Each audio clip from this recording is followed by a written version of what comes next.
ஒன்றிய அரசின் பொதுத்துறை நிறுவனத்தில் இருந்து 50க்கும் மேற்பட்ட காலிப்பணியிடங்கள் அறிவிக்கப்பட்டுள்ளன. அதை பற்றி இந்த வீடியோவில் டீட்டெயிலாக பார்க்கலாம். ஒன்றிய அரசு பொதுத்துறை நிறுவனங்களிலிருந்து 50க்கும் மேற்பட்ட காலிப்பணியிடங்கள் அறிவிக்கப்பட்டுள்ளன. SR project executive civil engineering பிரிவில் 20 காலிப்பணியிடங்கள் அறிவிக்கப்பட்டுள்ளது. சம்பளத்தை பொறுத்த வரைக்கும் 40,000 1,40,000 வரைக்கும். தகுதியை பொறுத்த வரைக்கும் பிஇ 2 வருட பணி அனுபவங்களுடன் 60% மதிப்பெண்ணுடன் தேர்ச்சி பெற்றிருக்க வேண்டும். எஸ்ஆர் ப்ராஜெக்ட் எக்ஸிக்யூட்டிவ் எலக்ட்ரிக்கல்ல 5 காலிப்பணியிடத்திற்கான அறிவிப்பு வெளியிடப்பட்டிருக்கு.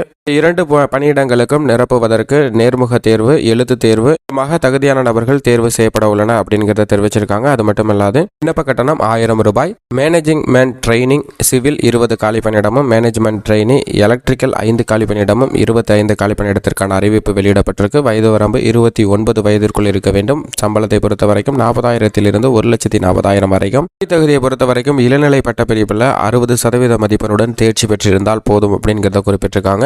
2022 தகுதியானவர்கள் இதற்கு விண்ணப்பிக்கலாம். நேரடியாக நேர்முக தேர்வில் கலந்து கொள்ளலாம் அப்படிங்கிறத தெரிவிச்சிருக்காங்க. விண்ணப்ப கட்டணமாக ரூபாய் செலுத்த வேண்டும். விண்ணப்பிப்பதற்கு அபிஷியல் இணையதளம் npccindia.in என்ற இணையதளத்தில் விண்ணப்பிக்கலாம்.